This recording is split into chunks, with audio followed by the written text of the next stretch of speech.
All right, everyone. Thank you for joining us on this week's Tax Rep Network podcast. I'm Eric Green.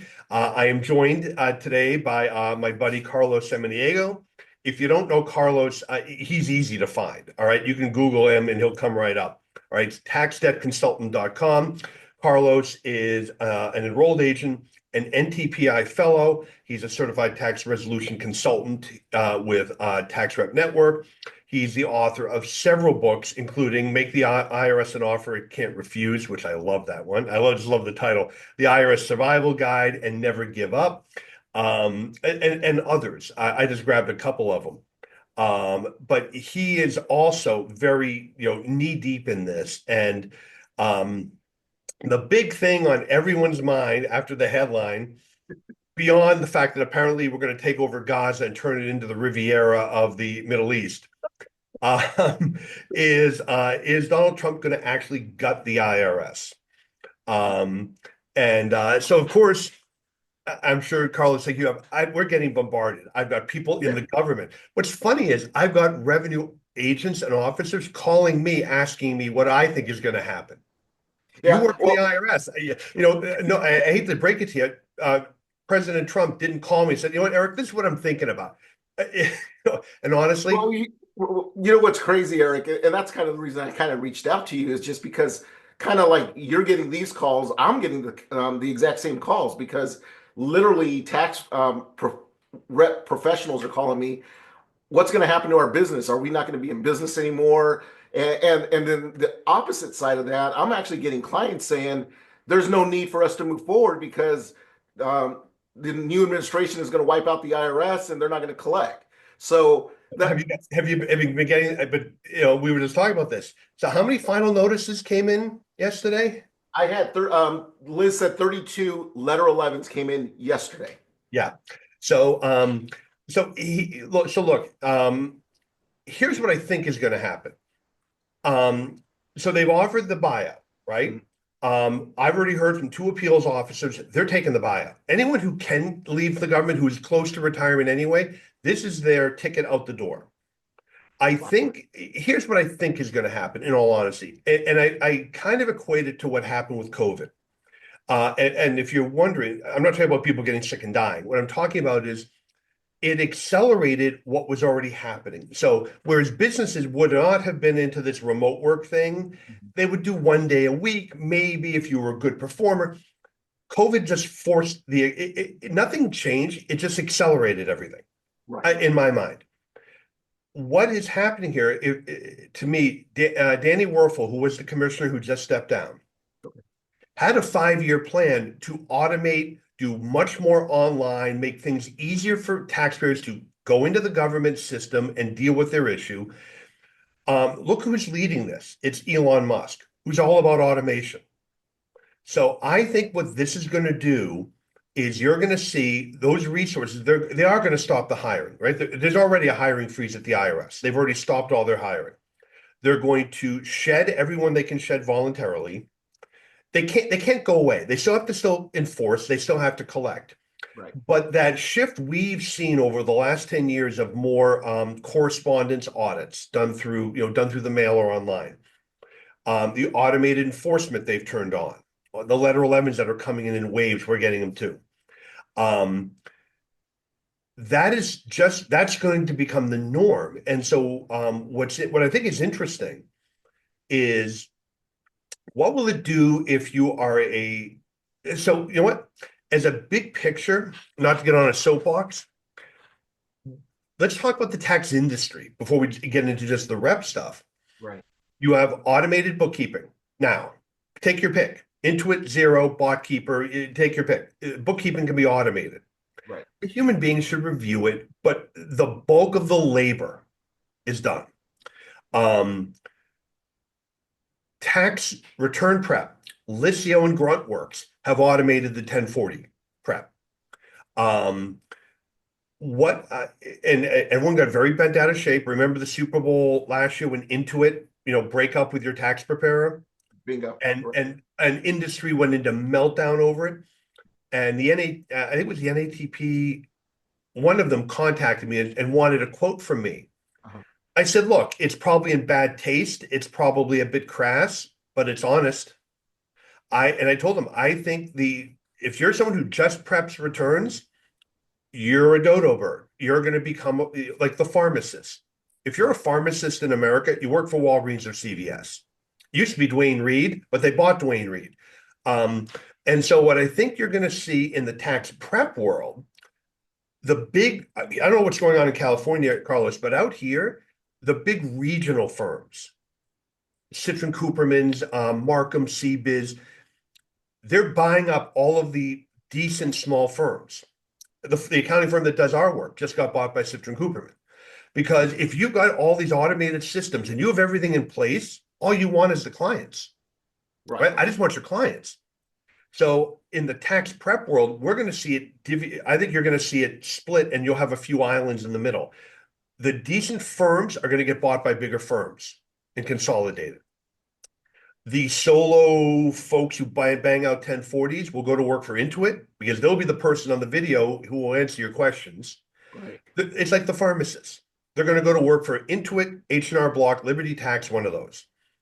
The folks in the middle that have added, that are advisors, that are doing forensic work, rep work, that stuff, that automation is not there, and it's a long way off because of the intellect and the strategy. Eventually, I think it'll get there, but because we've been talking about it, about developing something, and everyone we're hearing from is it will do the rote stuff really well. It is AI is not where you think it is in terms of the matrix, like in other words, being able to solve things. Right. And so it's really going to put pressure. And in the rep world, I think that we're not going away. What's going to happen is it's going to become automated. They're going to need Carlos because people are going to get a letter. You can't get to a human being. And I think that in many ways, one, we will be in higher demand, as we've already seen that demand, going up. But I think that you're going to have to be trained. The old days, if you read my book, Building $1 Million Practice, where I just went in and fudged it, and they kind of trained me what to do. You got to go do this, Mr. Green, go do this. Those days are gone. You're not going to get a human being, let alone have them tell you what to do. So I think the pressure in many ways will be on the tax pro to understand what they're doing. I think the need for trained representation is actually going to go up, not down. And you brought up a good point because just yesterday I had a conversation with somebody in your neck of the woods, New Hampshire, actually, and they said that they needed to hire somebody because they were trying to do it themselves and they could never get through to anybody. And even when they did get through to somebody, it seems like they always gave them totally different Right. options, and they said it was a confusing nightmare to be able to deal with. So now they're super excited that now they have somebody that can actually pick up that phone, contact somebody, and knows what they're doing. And I told him, Eric, and you, I know you guys have seen this. Sometimes you're telling the people on the telephone, and including newer revenue agents, what to do. They're Right. like, "Oh, I didn't know you can do that." Well, yes, you can. So what you're saying just makes perfect sense. I do have a question though, Eric. Elon Musk, you probably saw this news article, deleted the whole IRS direct file, a portion of it online. What's that all about? Have you seen that news article?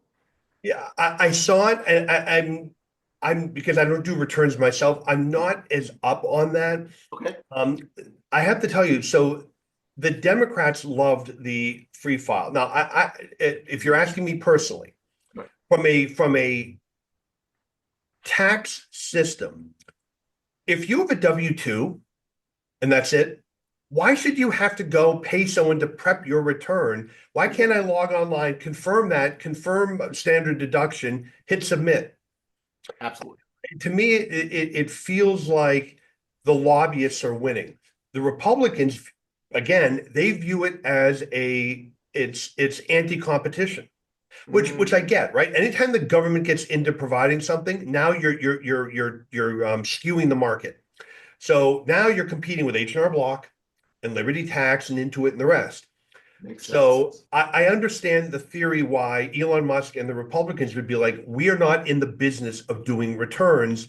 We should be out of it. But on the flip side, I understand from the Democratic political point of view, why should we compel you to go file a form when we can just do this in a couple minutes and automate it? And by the way, it's another thing that's just done, right? Right. Why should we have something submitted and the e-filing that bounces that goes wrong because there's a typo or whatever?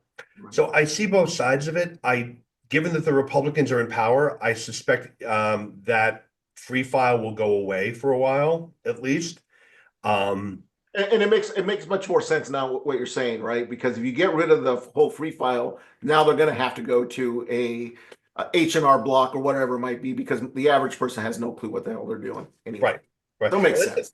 when they try to do it themselves, that's how they end up as our clients. Yeah. I always tell people, oh, I love it when you guys use that direct file, try to do it yourself, because you just become a client down the road. Yep. No, Yeah. I have a client who I'm actually friends with now. I met him because he got TurboTax. He had three different partnerships that he was in. He should never been trying to do his own return. And it kept asking him in the interview for each business, do you have miles for business? We kept putting in the same miles. So 25,000 miles. He had 75,000 miles. You wonder why he got audited? And and it was just going through the interview. Yeah. And I remember because of the agent kept threatening criminal. Well, this was clearly intentional. And so we actually sat down with the client with the software, and the agent said to me, "Well, that's dumb. Why does he keep asking the same question?" Oh, wow. Wow. I'm like, look, I mean, but this is what it is. And in the end, he even took the penalty off. Oh, wow. He wiped out the accuracy penalty for him. He said because we blamed it all on the software. But Gotcha. no, I think it's going to be so. So what do I actually think is going to happen? I don't know that the IRS is going to get gutted. What I think you're going to see, they're going to, anyone who will go voluntarily go. I think you will see that money. So first of all, the increases over the next like 6 years that were supposed to happen. Remember, it was 80 billion. They clawed back 19, so it's 61 billion. And then we've had a few years of that. Whatever's left on that I think you're going to see go away. They're going to take that funding back. With the freed up funding from the people that leave, you're going to see, and I'm just basing this on the fact that Elon Musk is driving this. They're going to automate. They're going to whatever Werfel had laid out. He's going to probably hand it to people inside and said, "You got 18 months. We're not doing Oh, this over right. 60." Gotcha. Right? Well, I've got a question. You brought up something. You said a whole bunch of appeals officers are taking that retirement package. And we've known for a long time, you've actually talked about it in the past, that a lot of people in the IRS are in their 50s and 60s, and they were already looking towards retirement. And it's one of the reasons the IRS was trying to get that extra fund, getting that funding to hire kind of the replacements, right? But now that we're losing these appeals officers, one of the things I noticed um, just about a month and a half ago, or was it about 2 months ago, when a bunch of letter 11s came out, we filed the CDP appeal, and then normally back during COVID time, it would take 6, 7, 8, 9 months to get an appeals officer. Right. But when we filed this last batch a few months ago, we literally got an appeals officer within 30 days, pretty quickly. Right. Now that you're saying that a lot of these guys are taking that early retirement, and we just got a batch of letter 11s, which we're going to be filing that CDP appeal. Right. I don't think, based on what you're saying, that we're going to get that appeals officers as fast anymore. Well, so, and I can pitch in my 2 cents here. So here's what I am urging the folks that I know, the executives. And here's what I think. I do not know the new commissioner, assuming he gets appointed. And frankly, I've talked to a bunch of people. Nobody knows him. Is that the what was this? I wrote it He down. was the former state rep from Missouri, and he was very involved in the ERC stuff. Here's what I think you're going to find. One, if you're the Billy government, Long. yep, Billy Long. Okay, Billy that's Long. it. I think what you're going to find, and I suspect he'll get approved. I've not heard any. I mean, there have been people whining, but I haven't heard any good reason why I have reason to believe the Republicans are not going to appoint him. Okay. So I think what you're going to see You know those ERC credit voluntary disclosure resolution off, plan they came out Yeah. with? You're going to see another one. Come in, resolve your debt. They're going to try to do everything voluntary that they can, right, to clear the deck. You're going to see a lot less litigation. The government's just not going to have the means to litigate, so they're going to pick and choose very carefully. I I am urging. So years ago, Nina Olson, and when she was taxpayer advocate, they did a study, and what the study showed is the average offer that the government received was 16 cents on the dollar. Oh, and then she went back and looked. All of the ones that they rejected, how much did they ultimately collect? 7 cents. Oh wow. Which means even the bad offers were better than what they ultimately collected. I would expect if I'm Billy Long, I have a massive inventory. We need to collect, we need to enforce. I don't have the bodies to just, hash out every single item. I think you're going to see, I don't know if they'll change the standards, but what I think you will see, if I were him, I would talk to the offer people. You got to resolve them. We're not concerned about the nickels and dimes. Get it done. And same with CDP. If you're proposing a payment plan, do they have to fight about every allowable expense? In fact, a number of years ago, we went down to one settlement officer in Connecticut because of retirements, whatever. She literally called me and said, "Look, you're offering like $1,400 a month. I'm coming up with 18. Would your guy do 1,500?" I said, "Yeah." She's like, "Done." And she just started, in other words, just resolve them, right? Just Right. whatever. And I think that you'll see more programs out there to try to resolve. Okay. They may overhaul the offer program. I mean, he could come out and say, "Hey, if you're willing to just pay the tax," even though they've never done that before. The IRS works on a reasonable collection potential formula. And I always have clients, if I could just pay the tax, can you make the penalty and interest? But the government doesn't do that. Right. They could. Our state has done that. I've called up before and they were like, "Can you pay the tax?" Yeah, good, done. Really? And the state of Connecticut will do that stuff. So I think I'm just guessing we're going to see them lighten up on what it is they want to just close cases. And because I've been urging them now for a number of years, the $250,000, no, it's called a non-streamlined, but it's the streamlined agreement over the CSED, but Right. not if you're with the field, because they perceive the people with the revenue officers to be their worst offenders. I've been arguing a lot of those people keep defaulting because you're so restrictive on their plan that Right. they have no wiggle room. Extend it, and I've been saying, even if they go 3 years in default, it's 3 years of payments we got that we wouldn't have otherwise. Bingo. Just collect what you can collect. I think that argument may end up, even though they all said, "Well, it makes sense, we don't know." I wouldn't be surprised if they start warming up to those ideas of anything we can do to move the inventory, let's move it. And And that uh, sounds like a hell of a plan too. well, if they went through and did the math and they sent a letter to taxpayers and say, "Look, you owe this money. We could Right. levy you. We're proposing a payment plan of X. If you agree, scan this, go online, approve it, put in your checking information. We'll take the first payment in 60 days." Yeah.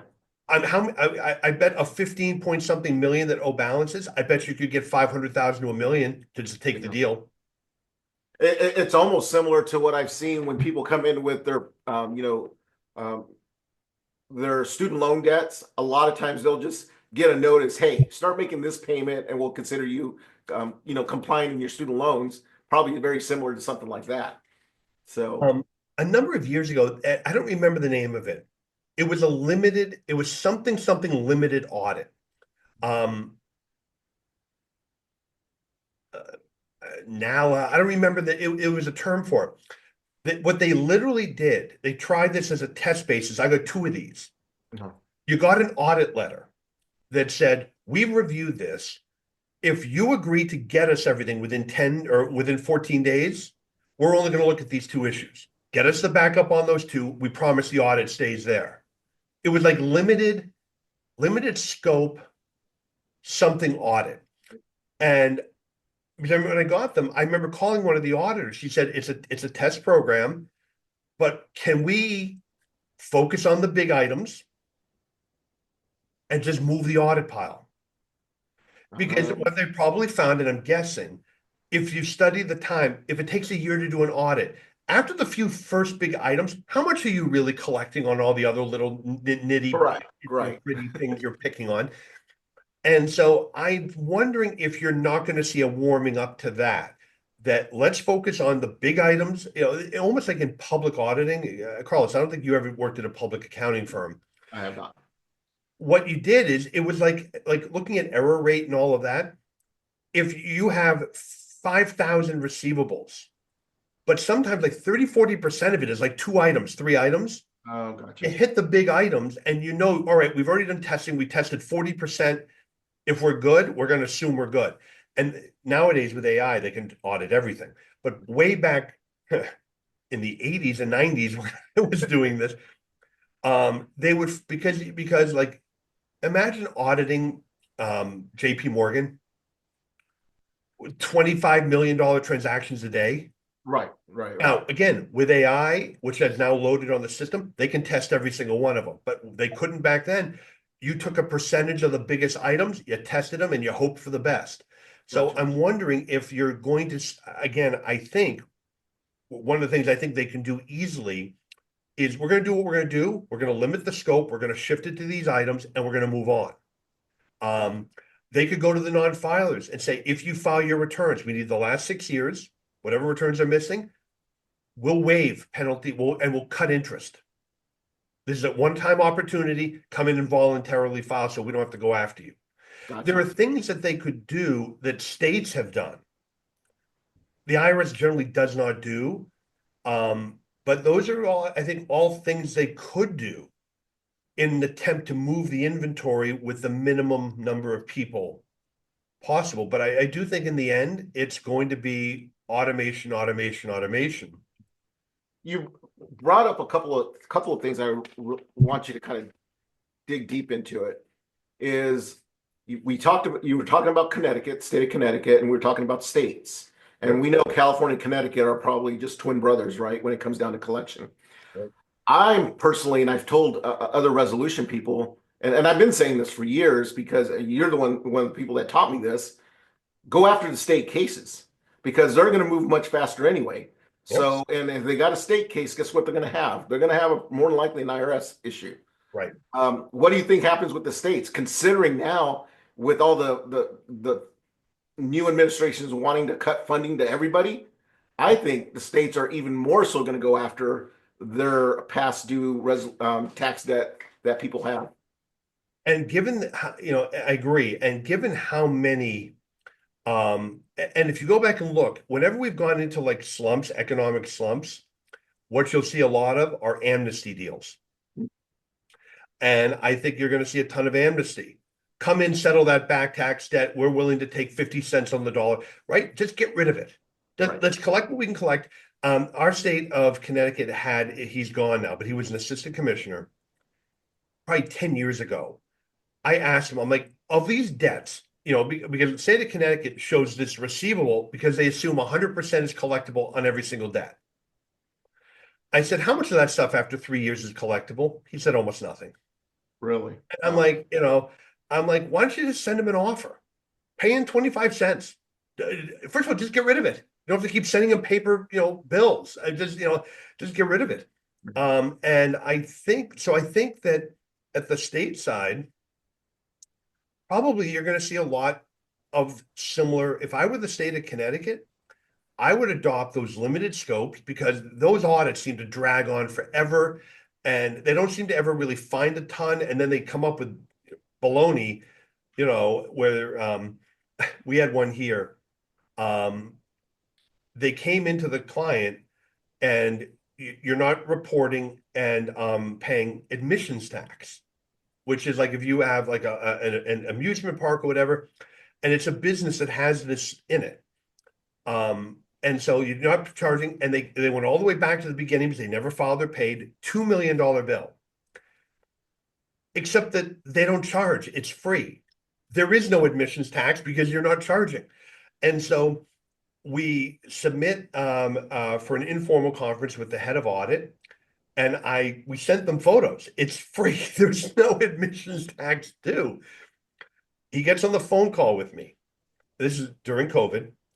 He said, and here's what: I don't think the auditor ever went to the location because of COVID. Now I can't prove it because they were open, but I strongly suspect, given the report, he wasn't physically there because everything he said was wrong. Right. And the audit manager said, Eric, I've reviewed this and I'm good with it. I'm good with the audit report. However, COVID, whatever, I have a lot of leeway to settle this.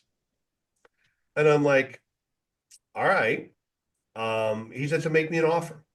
I'm like, I'll talk to the client, but I can tell you right now, what I'm going to tell the client is we're going to spend 25 grand fighting this. Mm. I would just pay the 25 to make it go away. So if in terms of an offer, I just want to give you a heads up. It's going to be a lot closer to the 25 than it is your 2 million. He said, yeah, I understand that. That's what Wow. we did. I spoke to the client and she said, well, are they going to come back in 3 years? The state actually did away with the admissions tax that year. So at the end of that year, the admission tax went away. We don't have it anymore. Okay. Um, and so the client said, yeah, offer the 25. They took it. Gotcha. It was a shakedown. Gotcha. Um, will the state focus on just big things, and tell the auditors, it can't be out there for 6 months. I want you in and out in 30 days. Let's pick the big things. And honestly, if the client will sign and pay, we'll cut this, we'll make deals, and let's just collect money and move. Because Gotcha. again, if this stuff gets dragged out, it goes to appeals. Now we're in collection. I'm cutting deals. How much are you really getting? Honestly, I'd argue there's no benefit. Once you get past the first like tranche of information, I think that what you'd see is the return on that drops pretty quickly. Gotcha. Gotcha. I want to take you in a different direction here. We've been talking about how this is really going to affect tax resolution professionals, right? And I mentioned to you at the very beginning of this that I'm actually getting people saying that we don't need to worry about it anymore because the IRS is going to be wiped out, whether it's by Trump or Elon Musk. Mhm. What do you say to the people that are watching this that have a large balance due, have unfiled tax returns? Should they be still concerned with what's getting ready to happen? I see. I would be, and so if you're a taxpayer with an issue, Yeah. here's what happens if you do nothing. Because of the automated enforcement, it's going to happen anyway. So let's say you meet with Carlos, and you know what? I'm gonna wait. They're not bugging me right now, and sounds like they're all going to go away because apparently the government will fund itself from like what are we, meth dealers? I don't know what we're going to become, but we're going to somehow fund ourselves, and I'm not going to do anything. The other side of what Elon and President Trump are talking about. So now you get levied. Do you know how hard it's going to be to get to a human being to get that released? In fact, I would almost suggest to you whatever they got in that levy is probably gone because the chance of me getting to someone in 21 days with a financial, getting it released Right. is going to drop precipitously. Right now, it's really good, right? We can call, I can get to taxpayer advocate, I can get to an appeals officer without too much trouble. That is going to change drastically. So if I'm a taxpayer, I might want to see where I am. If I haven't gotten the final notice, I might wait a little bit, see if they're going to come out with an amnesty kind of deal or something like that. But I actually think that I would be more aggressively trying to settle it because in the world of automated enforcement, I do not want to get caught up in the machinery, Mm, right? Because mm, even though we know people, right. even if I call, I mean, I've actually made calls to the SBSE commissioner, not Leah, the one prior, and had her tell me, I don't have anyone on staff. This is before they started all the hiring. I don't have Right. anyone on staff who can even deal with it. I mean, Wow. they're that short staffed. Um, and so, in fact, to give you some insight, um, that person was telling me, because I'm still friends with her, she's been involved in some of the new hiring. They weren't even doing background checks. They had people that had been fired from other jobs for theft. I mean, it ultimately came out and they had to get rid of people. But the old days where they would vet people very carefully, Right. they've just been because they can't get anyone. So again, I really think in many ways this is going to just accelerate what would have happened. So what would have happened over 10 or 15 years, I think is now going to happen over 5. Right. Um, but so what we're getting is a lot of people who call us and like, what should I do? And I'm telling them, look, they will probably, when they talk about gutting it, they're going to get anyone who can do a voluntary, in fact, so I'll tell you, we had a call yesterday with a client. One of those appeals officers who's taken the deal. He said, I'm Right. putting my paperwork in Thursday on the deadline, and I'm going to take the deal. He wants us to close this week. And I called the client. The client said, well, I think we got to negotiate whatever. And by the way, he actually came back and said, here's where I am with my number. I'm willing to round down. And so he was like at like 392, whatever. So we threw out 380. Now Right. the bill is 800,000. Oh, okay, gotcha. All right, we got it down. It's down as to liability. The client didn't have great records. He didn't have basis for something. I mean, he owes money. Right. We've done as good as we can. The client actually said to me, well, given everything going on, should we do nothing? I said, here's what's going to happen. Mm, We don't take this deal. right. He's going to reject it when he walks out the door. He's not going to leave it for somebody else. We've Right. rejected it. It's rejected. You cannot file another one without new information. We have no other new information. So you are precluded from this. Your next step to challenge would be to full pay and file for a refund and start litigation because you've already been to appeals. They're not going to hear it again. So you're now looking at paying 800,000 with penalty and interest plus by the time we get around to it. And I said I would take this deal today, now. And the client actually texted me. He said that makes perfect sense. Do it. Nice. Good. Nice. And so there are some folks that, for instance, if people called you and they didn't get a final notice, say, look, they might come out with some tweak to the system. They're going to keep enforcing. But, look, if you're not under threat of final notice, so they can't levy you, if you want to wait until a notice shows up, okay, it's up to you. You're an adult. It's your issue. Right. But if you are under final notice, that the levy will happen probably automatically. I won't be able to stop it. And then once it happens, we're going to have a hell of a time trying to get it released because the same reason that you think that it might go away is going to be the same reason I can't get to a human being to help you. Gotcha. So I would think I would not do that. If you're under final notice, and listen, if you're thinking, look, I was going to file an offer, I think they might change the plan. Good. Get into a de minimis installment agreement and let's wait and see what happens. But at least avoid the enforcement aspect. And I think that's why it's important. Yeah, it's a service we both provide that we do the account monitoring by filing that power of attorney.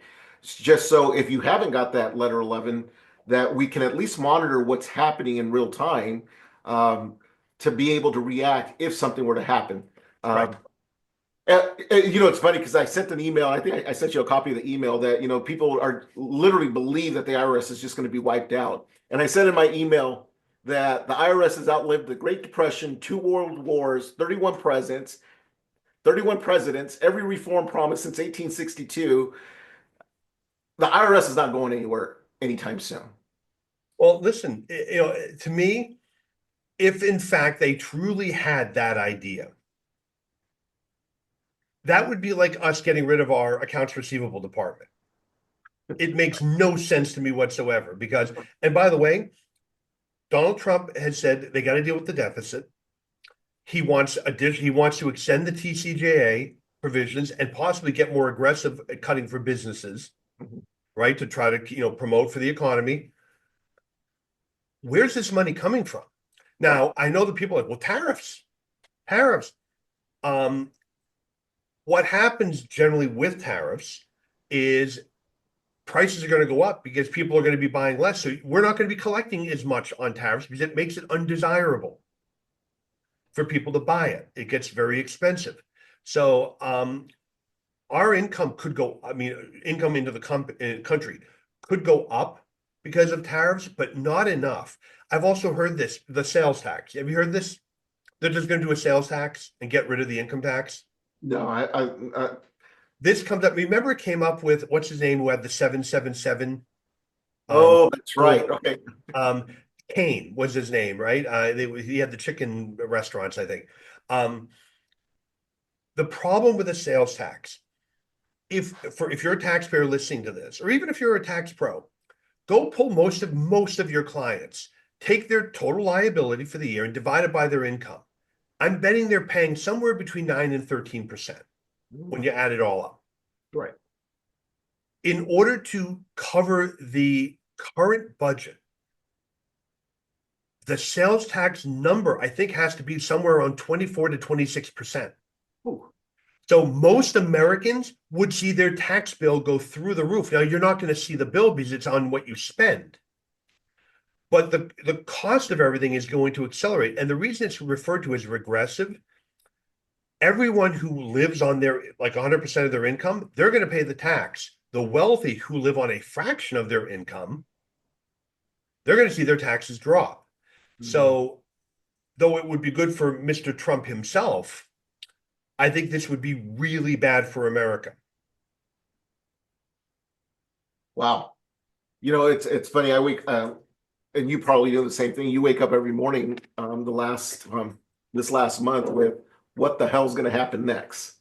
Um, and I think this was a perfect, at least for people on both sides of the aisle here, right? In regards to our tax professionals that we train at Tax Rep Network, that our business is not going anywhere anytime soon. And for the taxpayers that are listening to this that want to know what do they got to deal with in regards to their tax debt or their unfiled returns. And it sounds like overall, Eric, you're just saying you got to deal with it. It's not going away anytime soon. Right. In No. fact, it's going to get hard. It's going to get much harder.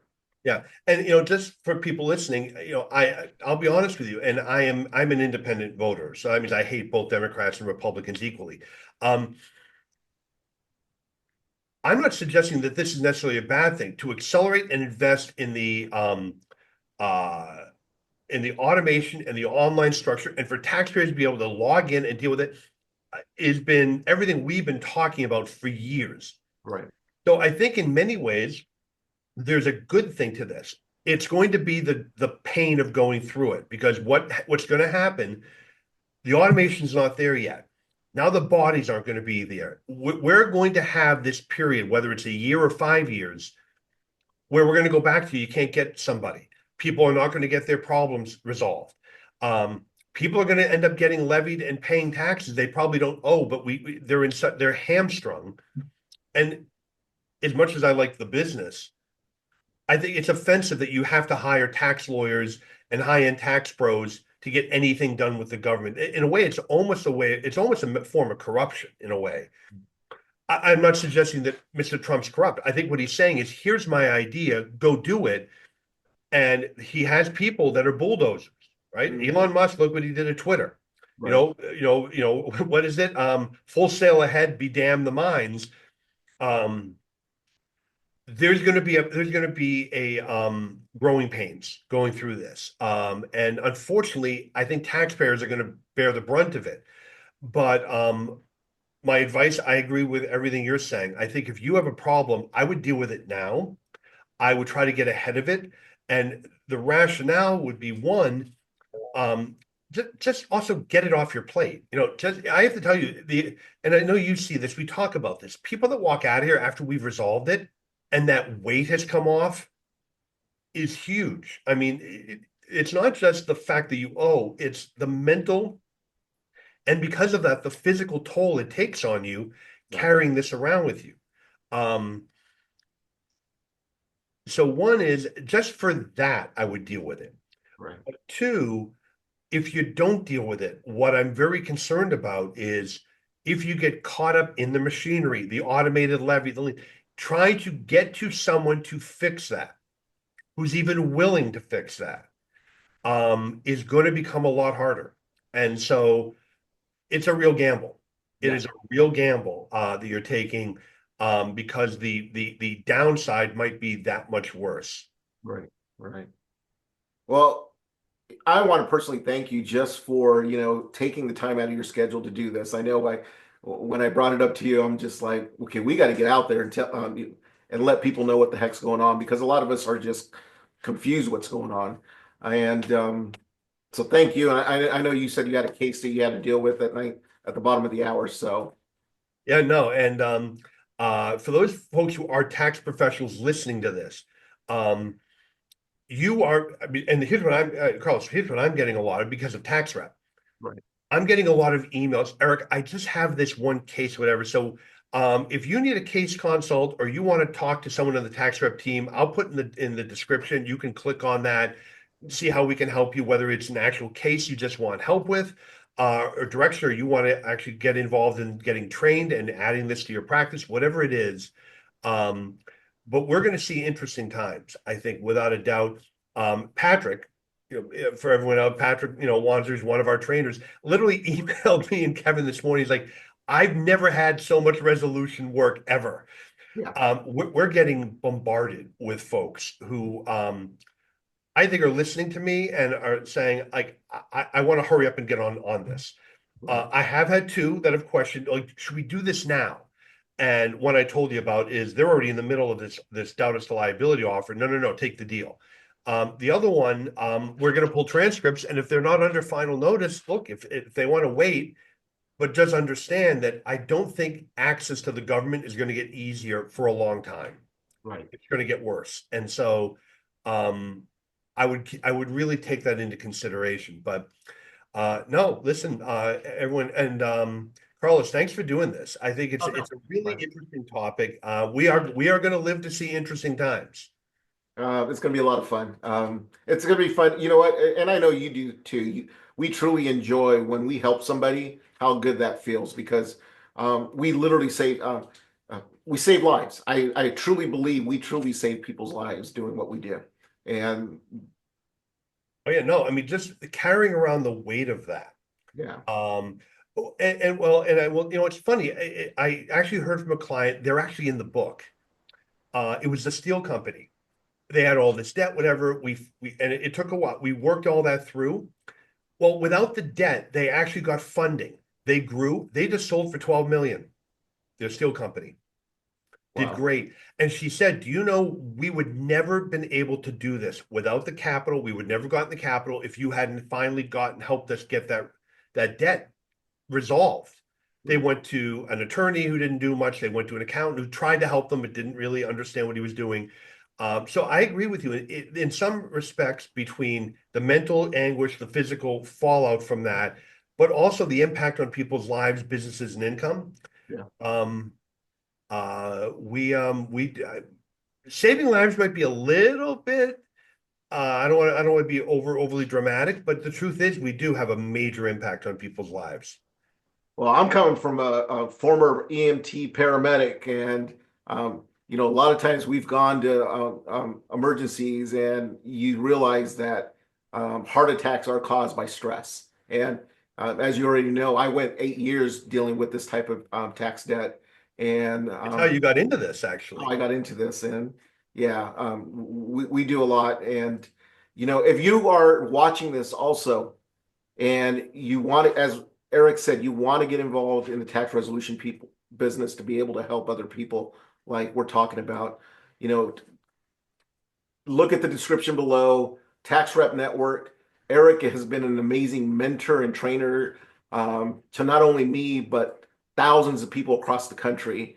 And we are here ready to help you. And Eric, I just want to personally thank you on this podcast for the work that you continue to do in this industry. So, Well, thank you. I appreciate that. And thank you for all the help you brought to us. I mean, Carlos is one of my marketing geniuses. So, everyone, listen, I'll put the link in the description below. If you want to reach out to us, please do. I hope we've given you at least our input on what we think is going to happen, the good, the bad, and the ugly. And it's going to be interesting. So, I think we'll be doing an update maybe in a few months. So we'll see.